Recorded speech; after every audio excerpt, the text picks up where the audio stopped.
рухсора ҷурахонова модари сарбози ҳалокшудаи тоҷик ҷаҳонгир қурбонов аз болои ҳукми додгоҳи ҳарбии гарнизони душанбе ба додгоҳи олии тоҷикистон шикоят кардааст. ҳукми Ёрибек Саидов, лейтенанти як қисми ҳарбӣ дар Душанбе, охири моҳи марти имсол эълон ва ӯ барои 9 сол равонаи зиндон гардид. наздикони ҷаҳонгир Қурбонов ин ҳукмро нокофӣ хонда ва гуфтанд, ки додгоҳи олии Тоҷикистон бояд қазияро ҷиддан баррасӣ кунад. рухсора ҷурахонова ҳам мегӯяд, лейтенант Саидов бар асоси моддаи баромадан аз ҳадди ваколати хизматӣ муҷрим шинохта шуда, вале моддаи шиканҷа аз парвандаи ӯ бардошта шудааст.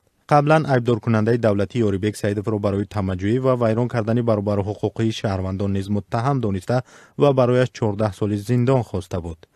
айбдоркунандаи давлатӣ гуфта буд, рӯзи 9 сентябри соли 2016 ҳангоми навбатдорӣ Ҷаҳонгир Қурбонов ва ҳамхизматаш Меҳроҷиддин Беҳзод дар қисми низомии 2747 шаҳри Душанбе як гармкунаки барқӣ радиатор гум мешавад.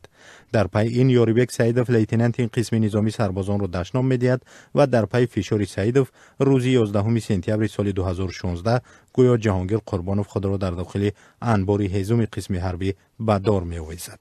вале волидони Ҷаҳонгир Қурбонов мегӯянд, онҳо ба ҳукми ин ки писарашон худкушӣ кардааст розӣ нестанд.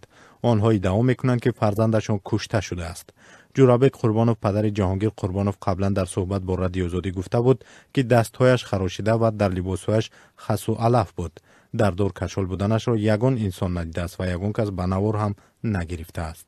дар Тоҷикистон бадрафторӣ бо сарбозон дар сафи нерӯҳои мусаллаҳ як мушкили ҷиддӣ боқӣ мемонад. аз соли 2014 ба ин сӯ созмони дафтари озодиҳои шаҳрвандӣ ҳадди ақал 8 ҳодисаи марги сарбозон дар артишро сабт кардааст.